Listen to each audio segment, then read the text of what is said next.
I'm Tracy McKibben. I'm the chair of the Finance and Risk Committee of the Authority and the New York State Canal Corporation.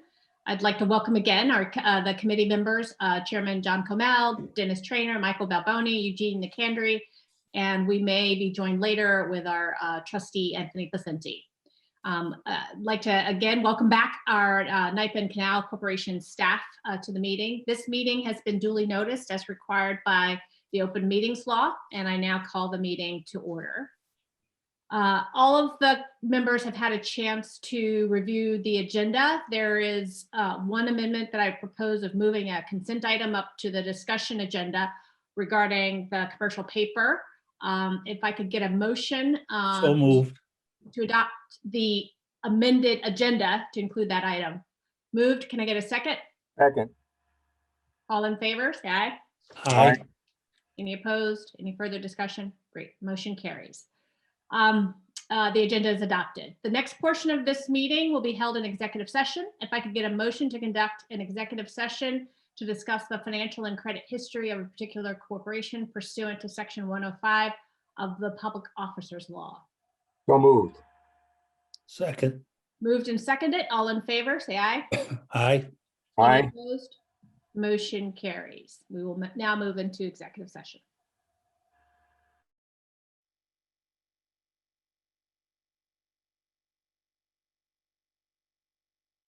Thank you. We're back. I now ask for a motion to resume the meeting in open session. So moved. Second. Moved and seconded. All in favor, say aye. Aye. Aye.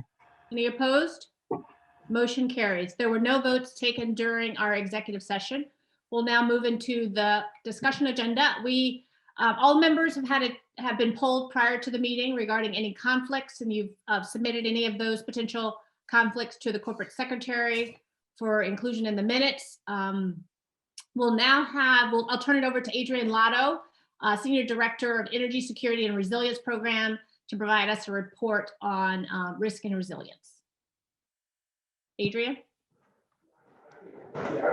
Thank you. First slide, please.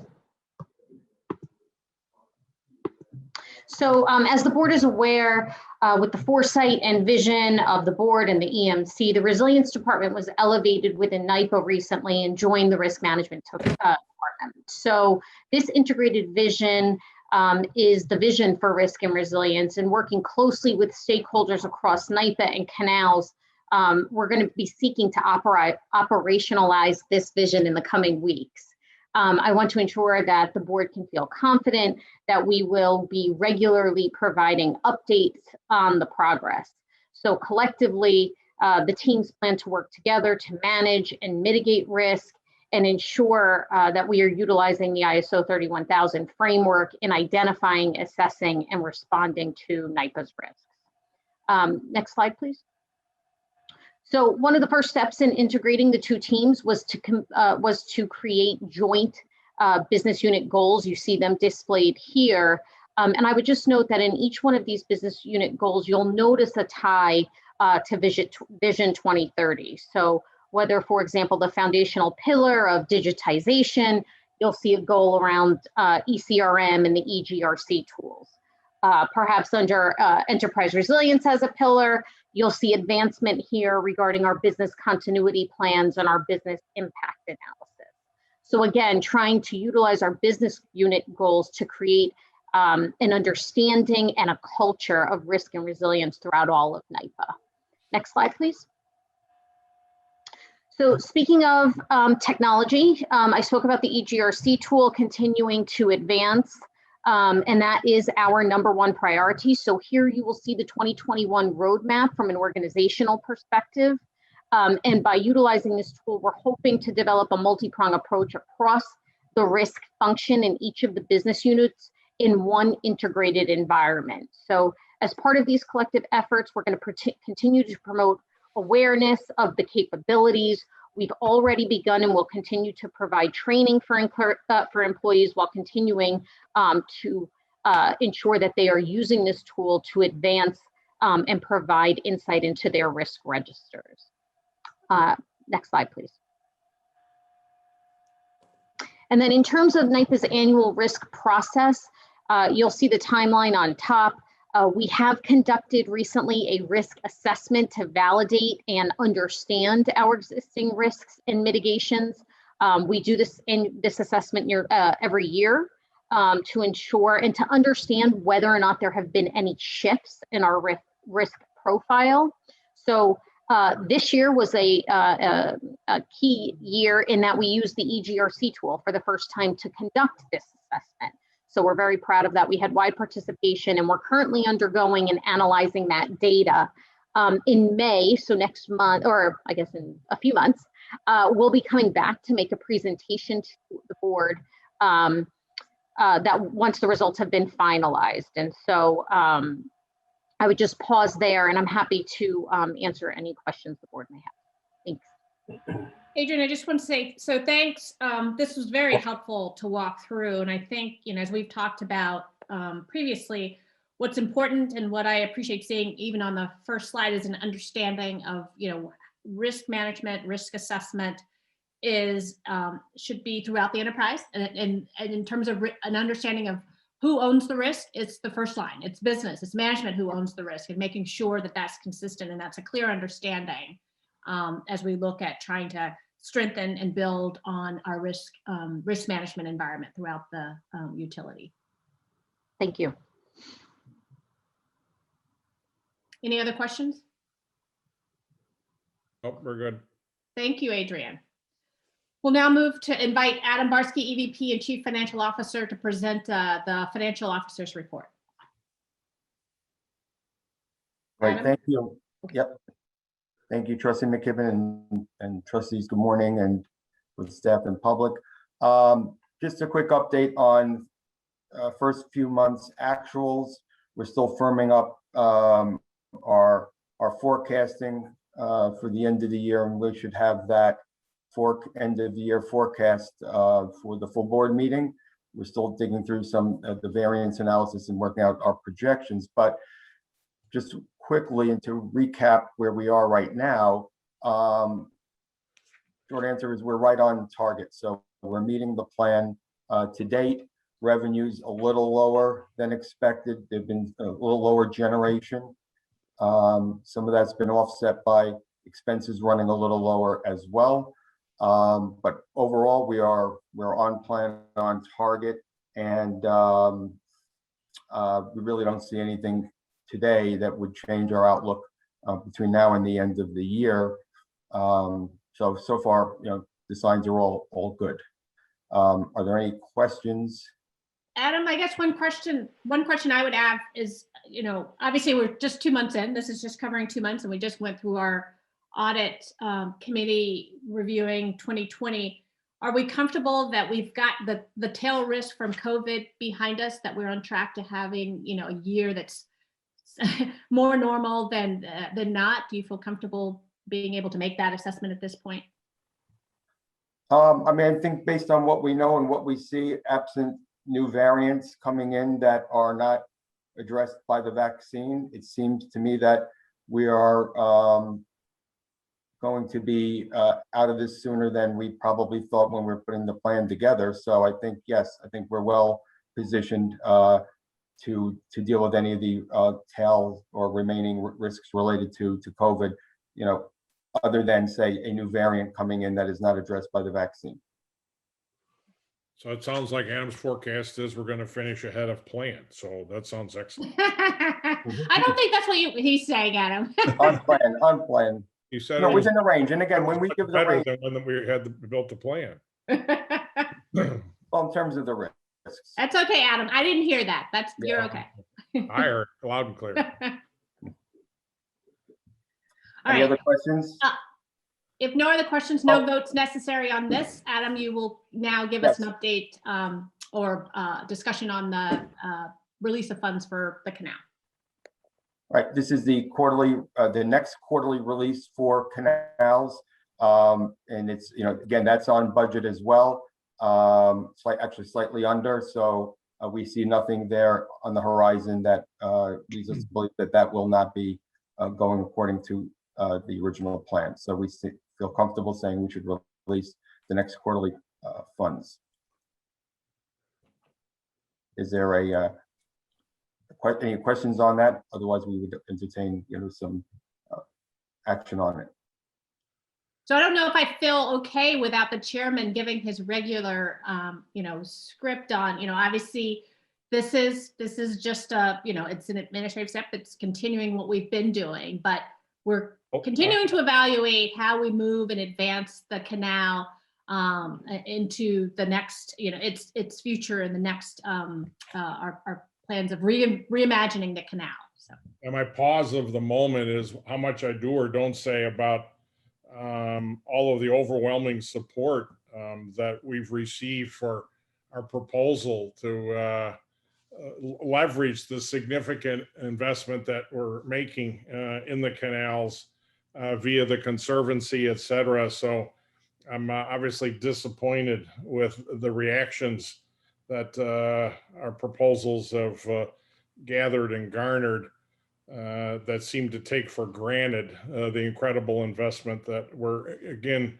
making and will continue to make witness this appropriation of $22.9 million. But other than contemplating how much to say about any of that, I'm happy to move this proposal. Great, thanks. With that motion, if I could get a second. I've got a second with the same reservations that the chairman has about continuing to make an investment into this Canal Corporation without the support of people that are utilizing it for continued investment, other than just write us a blank check and go on as usual. So, Could at least say thank you very much. Well, Okay, sorry. Okay, we've got I that motion, seconded we've it. got that seconded. I think it's well understood. If I could, all in favor, say aye. Aye. Aye. Any opposed? Understanding that it is a conditioned support. The motion carries. Thank you. I'll now invite Andy Blay, No, acting VP trustee- Project Management. You want to do, Tracy, should we bring forward Oh, the? sorry, I'm sorry, Adam, you were gonna give us an update on the commercial paper. Sorry about that, yes. Correct.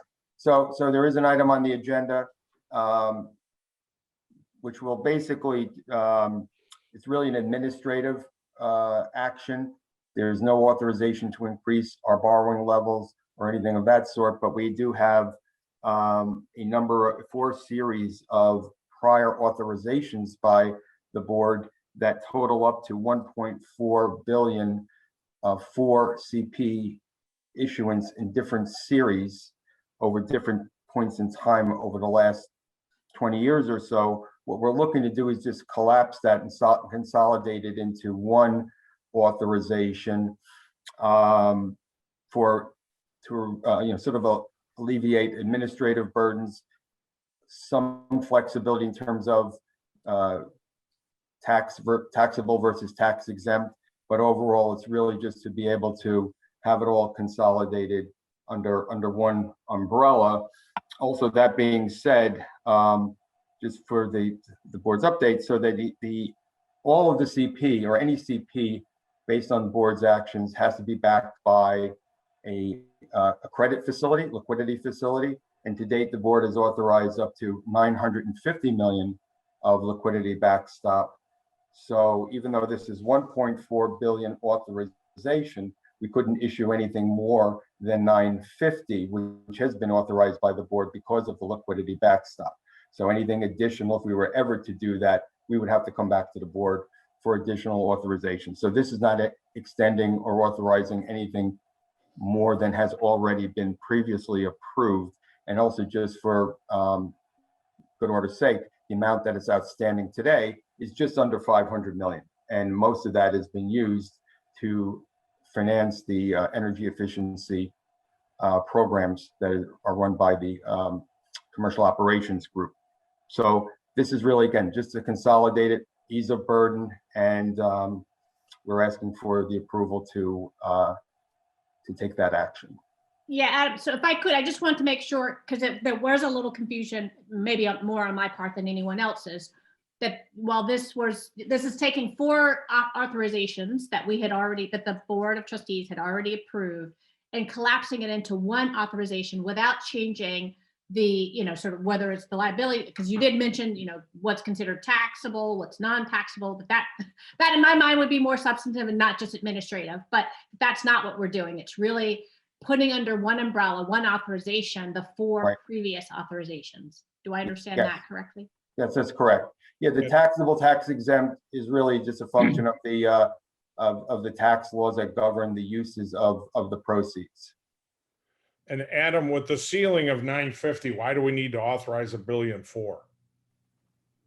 I don't understand the discrepancy there. Why authorize an additional 500 million?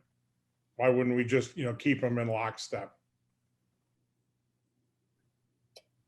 Because some You couldn't. certain amounts have been issued under different series, right? So it's putting it all under, it's putting those previous authorizations together, but some have been issued under different series over time. So, All right, well, because part of what I was going to ask was $1.4 billion. What's the maximum amount we've utilized at any point in time? Is the $1.4 billion a relevant number? You just said you couldn't go to market for more than 950 anyway. So I'm unclear on why we need to have the $1.4 billion out there. I'm not trying to be difficult. I'm sure. just trying to be consistent.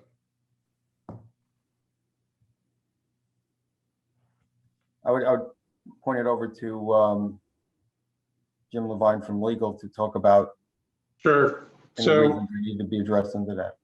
yeah, I think I can. I don't know, can folks hear me?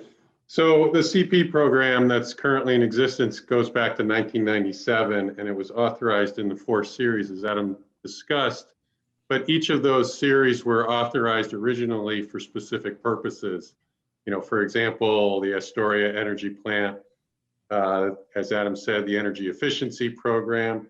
So the sublimits were more in line with what the expected costs were. So Series 1 was originally authorized for 300 million, and it's currently authorized for 400 million. Series 2 was originally authorized for 300 million. It's currently authorized for 450 million. And Series 3 and Series 4 are currently authorized at 350 million and 220 million. So the sublimits were tied, when they were originally established, were tied closer to the projections of the expenditures, such that, right now in the aggregate is the 1.4 billion, but that 1.4 billion dates back to 2006 is the last time the authorizations were changed. I'm just saying, if it's no longer relevant, I'd rather not perpetuate. Mm-hmm. Right, and if we have a limit, either we have a limit or we don't, and if, and so we should not be, to the chairman's point, why would we authorize something that's beyond where we have agreed to as our limit? That's accurate. Right now, the operative limit on our CP authority is 950. the limit of the revolving credit facilities, which is 950 million. Because is there a scenario where we would go beyond that wouldn't impact, I'm sure, our credit rating or what have you? What would be the scenario where we would go beyond an established limit that we have? Well, we couldn't, because we're not authorized to issue. We couldn't issue it. Exactly. But as we saw this spring in kind of the race for liquidity, we both increased the amount that we could issue via the increase in CP authority, and we broadened the purposes for which any issue of CP could be issued to include any corporate purpose. So what I'm hearing is, to the chairman's sure. point, is that the authorization should be for 950 rather than 1.4, because we would never go to 1.4 because that's not within our authorization limit. Well, That's right. beyond our authorization. Or you'd have to come back to us. We'd have to come back to you to raise the 950 to some other number. That's But correct. yes, to the point, I don't think there is really a difference in either scenario. They get you to the same place in terms of you would not be able to issue CP beyond the 950 no matter what, unless we came back to the board. Then we would have to come back to the board to raise the liquidity facility and the CP authorization then at the same time. So I think it's, Right, that's what it's six or half dozen as far as I see it. So Well, other than from a governor's perspective, to approve something that's beyond what our stated limit today, just doesn't seem to me to be a good practice that we would want to have. I guess the only thing I would add is that we're not changing the limit that already exists. Exactly. No, it's already been understood. approved. You've Understood. essentially, the board has approved to date 1.425 billion of CP issuance to date. That has been approved. But we practically would not be able to issue what's been authorized unless we raise the amount for the revolving credit facilities to support that. Which we would have to come back to the board to do. Yes. Well, I'm just proposing that passage of time circumstance, if the 1.4 billion isn't a currently relevant number, although it's been in place for 20 plus years, okay, let's just, make it a relevant number. And it sounds like at this point, the most relevant number is 950. So, and it would be a simple process to come back and ask for approval to increase both if that was required, but we'd all be very interested in why we would need to do that, et cetera, et cetera. So I propose, let's take the 1.420 billion down to 950. And to the extent in the next 10 days, you come up with more reasons why it needs to stay at the 1.420 billion, we can entertain it at the board meeting. But for purposes of this, I'm saying let's get the two in sync. It doesn't make sense to me that we've got a disconnect there. I don't say yeah to be difficult. If you got good reasons why, I'm happy to support it, but I haven't heard anything that seems relevant other than that's where it's been. Okay. If no Yep. other questions or discussion, I think we probably need a motion. Is that right? That Adam? was my motion. To That was approve my that. So if I could get a second, Second. all in favor, say aye. Aye. Aye. Okay. The motion to approve a $950 commercial paper limit is adopted. 950 million. 950 million, I'm sorry. $950. Exactly. 950 million. Big difference. Okay. Couple extra zeros. Great. So we will now turn to utility operations, and I'll invite again Andy Blaze to present the next 3 items on our agenda. Morning, thank you. I'm here today to present 3 items, half of Patricia Lombardi for operations. The first item is a capital expenditure authorization and contract award for the St. Lawrence FDR Power Project Water Ball Replacement Project. Today, we are requesting that the Finance Committee recommend a capital expenditure authorization in the amount of approximately $9 million and approval of a 3-year contract award to Contact Building Systems in the amount of approximately $4.9 million to the Board of Trustees. The existing water ball, which supplies water for fire suppression and potable use, is exhibiting severe corrosion and requires replacement. The fabrication and installation of a new water tower is planned for 2021, with demolition of the existing water ball and boiler house planned for 2022.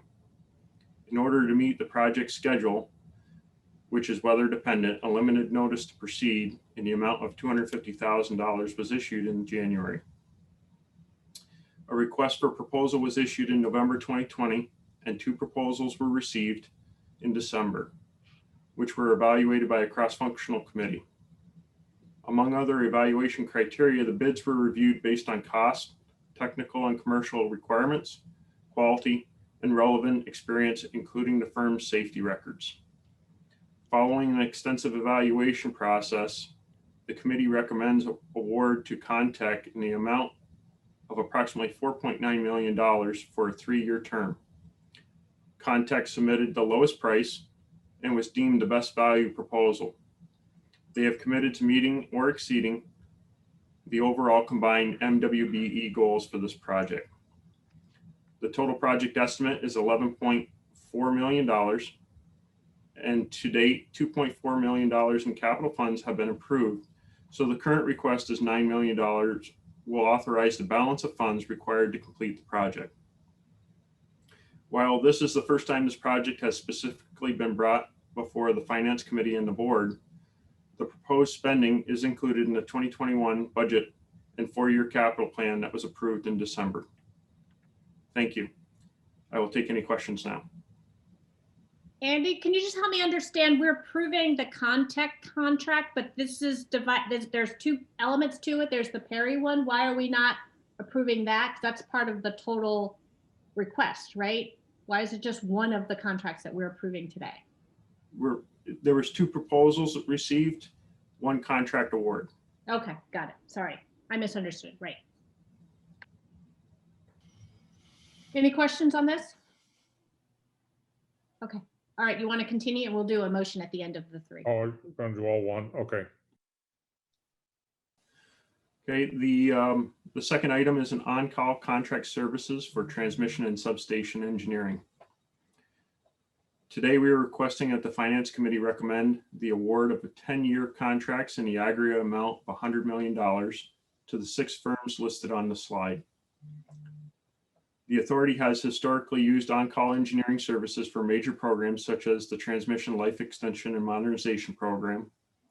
These contracts help to supplement internal staff when resources may be limited or where the expertise does not exist in-house. The services under these contracts include the detailed design from inception through completion in a wide variety of voltage classes and protection equipment, both for transmission and substation projects. Services also include owner's engineer services, which are valuable and vital for large projects where the design, build, or EPC delivery model are utilized. Having consultants with the necessary expertise, certification, personnel available to support NYPA's upcoming portfolio of projects is necessary to meet Vision 2030 goals, which specifically highlight the growth in transmission. The duration of transmission projects from development through design and permitting to construction completion can often take years, which is why the 10-year timeframe is recommended. Interim approval was granted to begin scope and cost discussions specifically for the Northern New York Priority Project, which was recently approved. No funds will be committed prior to the committee recommendation and trustee approval. A request for proposal was issued in November 2020, and 29 proposals were received in December, which were reviewed by a cross-functional team. Among other evaluation criteria, the bids were reviewed based on cost, technical and commercial requirements, quality, and relevant experience. Following an extensive evaluation process, the committee recommends awarding to the 6 firms listed on the slide. These firms have committed to meeting the required MWBE goals over the life of these master service agreements. As is custom with all on-call contracts, a mini bid competitive process will be conducted amongst these firms once a specific project or opportunity is identified. The funding required for any of these services will be budgeted as part of the annual budget cycle. Thank you. I'll now take any questions. So Andy, this is $100 million umbrella over the next 10 years for as-needed services. Is that correct? That is correct.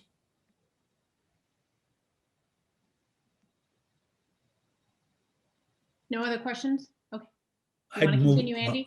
Yeah. Andy, sorry, quick question, is you boiled 29 down to 7, which is down to 6. Are these the 6 that we consistently work with? Or do we have players here that are new to the game? I mean, in terms of the opportunity for other firms to engage with us, talk for a couple minutes about just how we broaden our reach and depth of providers.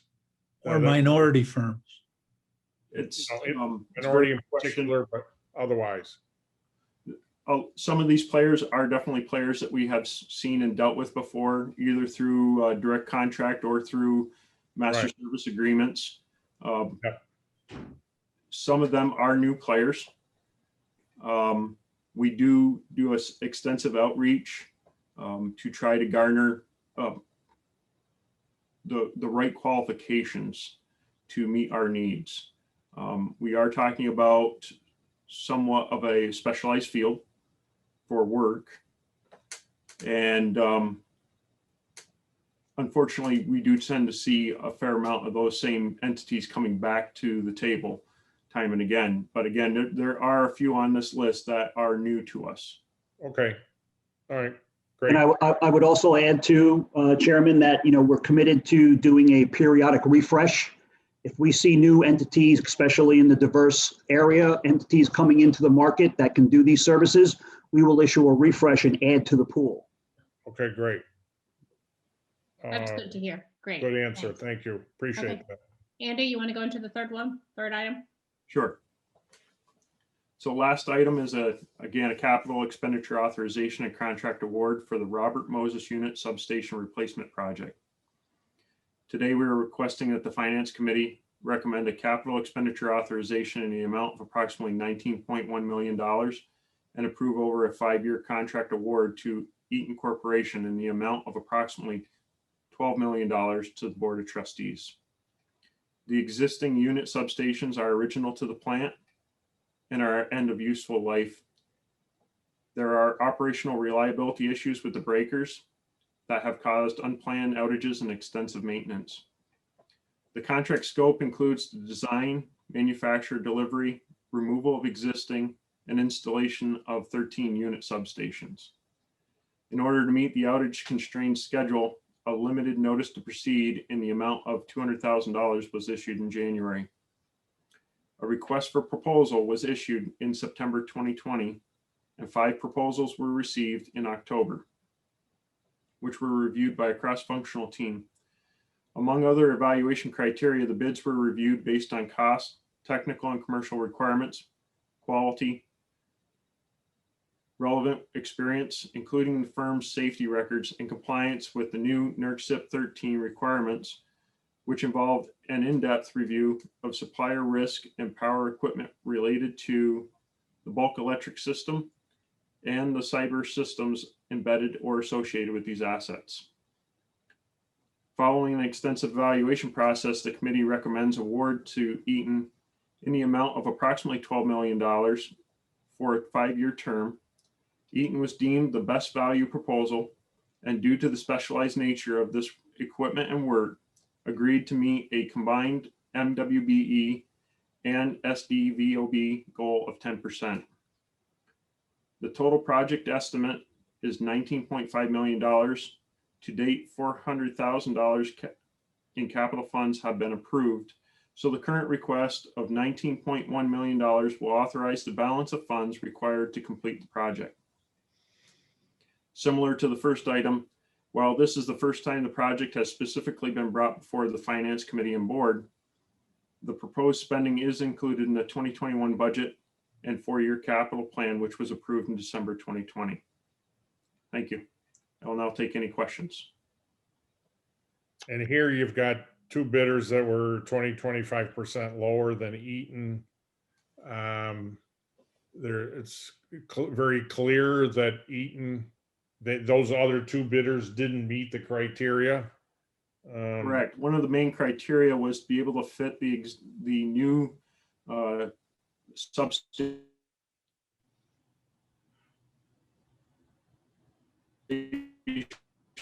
Either I'm losing you or you losing me. Switch gear within the existing. Andy, is that on your end or my end? Yeah, I think it's on, Andy, it's on your end. I think your connection is. Went underwater. Sorry.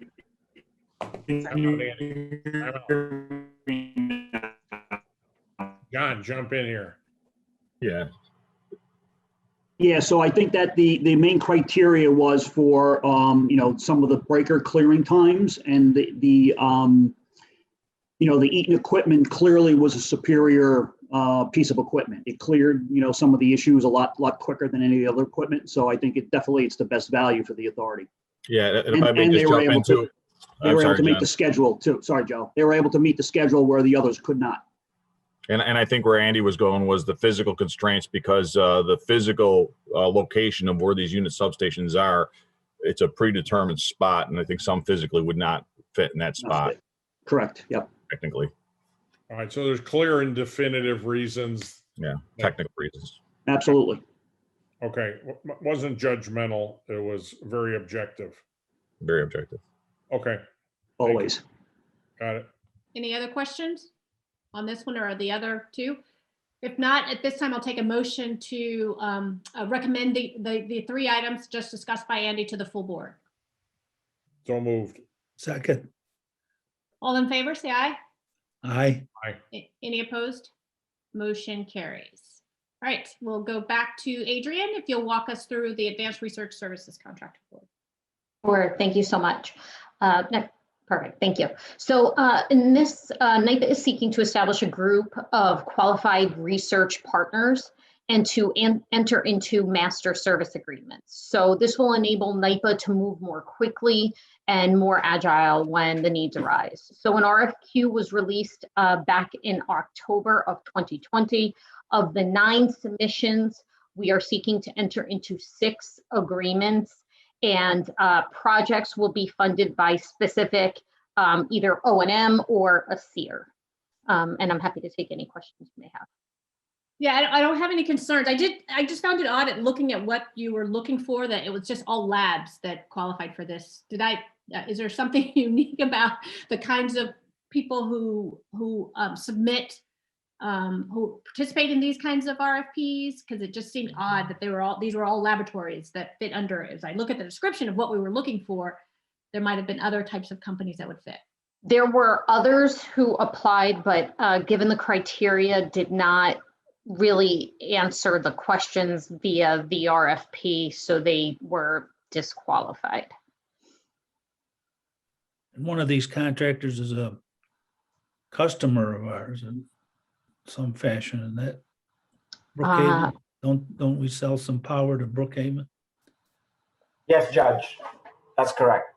So this is really related to the adaptation, primarily, among others, the climate adaptation study that we would like to do. So we want to look at, what are the future weather scenarios. I expect that we're going to collaborate also outside from this group with other entities that are better in terms of climate forecasting, such as NOAA and the Columbia University, who have done work in the past about climate forecasting and what that might look like in various scenarios in the future. And then based on that, we will work with these labs to figure out, okay, how do we think about our engineering, design, construction, operation, and maintenance assumptions and basis going forward as we continue to make investments in our assets, so that we are to meet the future projection of the future climate. So that really, and this is going to be a very novel and sophisticated work. I'm not saying it hasn't been done before. Con Edison did it for their service territory.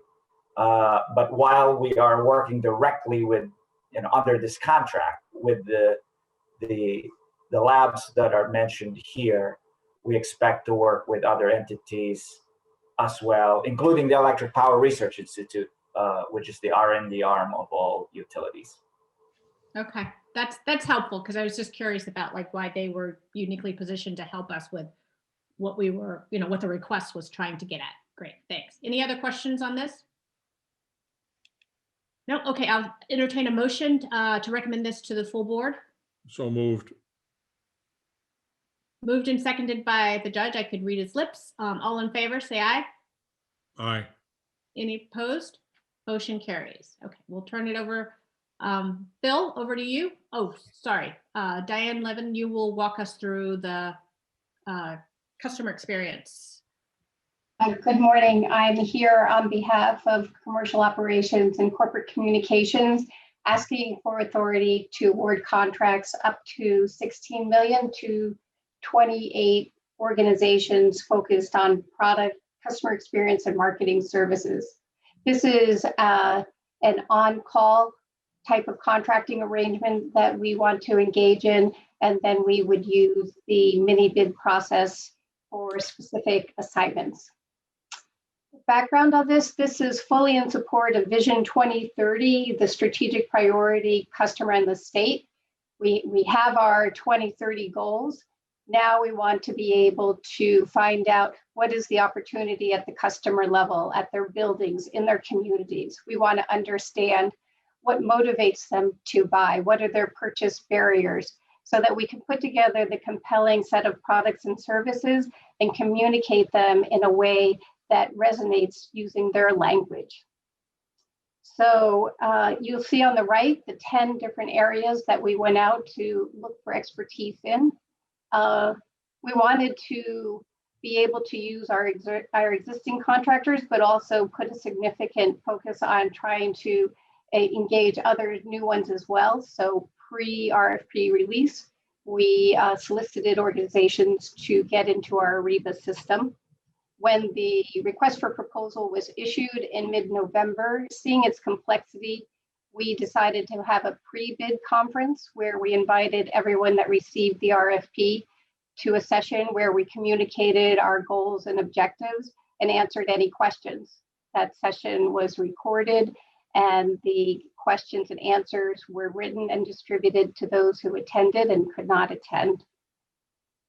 When we got the proposals in December, we had 40, and we evaluated them for each one of those different categories based on quals, experience, expertise, asked for case studies and work samples, MWBE status, and rates. The 28 organizations that you see in your memo are the results of our evaluations. A couple of notes, we have 8 MWBE organizations, and all others expressed willingness and desire to help us support our goals in that area. And of these organizations, 20 of them have New York State offices and personnel. And also in looking at the experience and expertise, we really focus on those that had New York experience, because we need organizations that understand the breadth of our customers, their needs, as well as the policy nuances. And with that, I'll turn it over for questions or approval. Great, thanks, Diane. I think it was probably the consolidation of these that made it rise to the level of being presented before us. But I do appreciate the point. I'm glad to hear, since it's so many of them, that there was we're pretty good in a good position with regard to in-state companies, as well as prioritizing our focus or our commitments around DE&I. So good to hear that we've got participants with 28. Good to I'd be surprised if we didn't have some. So good work there. Any other questions from the committee on this? The only thing I'm curious about is how we sized it at 16 million over the next whatever this is, 5 years. I mean, is that? Yes, I'm remiss in not addressing that point. Of that 16 million, 8 million is actually in our 2021 operating budget or existing SEERs, and all of the monies are in the 4-year plan. It is possible, maybe probable, that in a couple of years we come back and ask for more monies, but as a team, we wanted to have very concrete line of sight to what that money would be used for before we would come back and ask for any additional funds. It's kind of like the commercial paper, huh? Put it at 16, but you're telling us you're coming back for more. Okay. All right. Always the case. Okay. All right, thank you. So move. We covered the waterfront on consulting firms there. Everybody's. I think so. I mean, I don't know that there is a firm in the state that's not included. Consulting firms in the pool. They're all in. If I could get a second. Second. Okay, moved and seconded. All in favor, say aye. Aye. Any opposed? Motion carries. Thanks, Diane. All right, Phil, if you'll walk us through the priority transmission project quickly. Yes, thank you. Next slide, please. We're asking for approval to proceed with the Northern New York Priority Transmission Project. This project supports the Accelerated Renewable Energy Growth and Community Benefit Act. by allowing for an additional 1,000 megawatts of firm transfer capability for future renewable generation growth. We're also recommending authorization for the selection of Niagara Mohawk Power Corporation, doing business as National Grid, as the co-participant in development of the project. We submitted information to the Public Service Commission last year for approval for the Northern New York Priority Transmission Project. We solicited interest from parties for the co-participants. 8 proposals were received in November. Of those 8, 6 were approved to submit full proposals. We evaluated it and are making the recommendation based on expedited completion of the project, tangible financial benefits, realistic and sound assumptions on the project proposal, reasonable probability of success, and experience in line with the scope and role of the project. The total project cost for NYPA is around $500 million, remaining to the request 492. Next slide, please. That's it. Great. Any questions on this? This is in our wheelhouse, is sort of what we're familiar with. And so assuming, you know, there are probably a limited number of parties who could actually do the work that's in this request. Is that right? Yes. And there were advantages based on existing assets and right of way that National Grid has that aided in the selection process. And Phil, this takes Moses Adirondack right to Marcy, is that correct? It takes it to the Utica area, yes. So it will also look at upgrading the remaining portions of that project to 345 kV from 230 kV, as well as additional substation work in the Willis to Moses corridor. Gotcha. Thanks, Phil. That's Any an other exciting questions? project. So, yep. So moved. I'll second Wait a the second. judge. Moved and seconded. All in favor, say aye. Aye. Any opposed? Motion carries. Thanks, Phil. The consent agenda is before you. I'll ask for a motion to adopt the consent agenda, which is the approval of our last committee meeting. So moved. Second.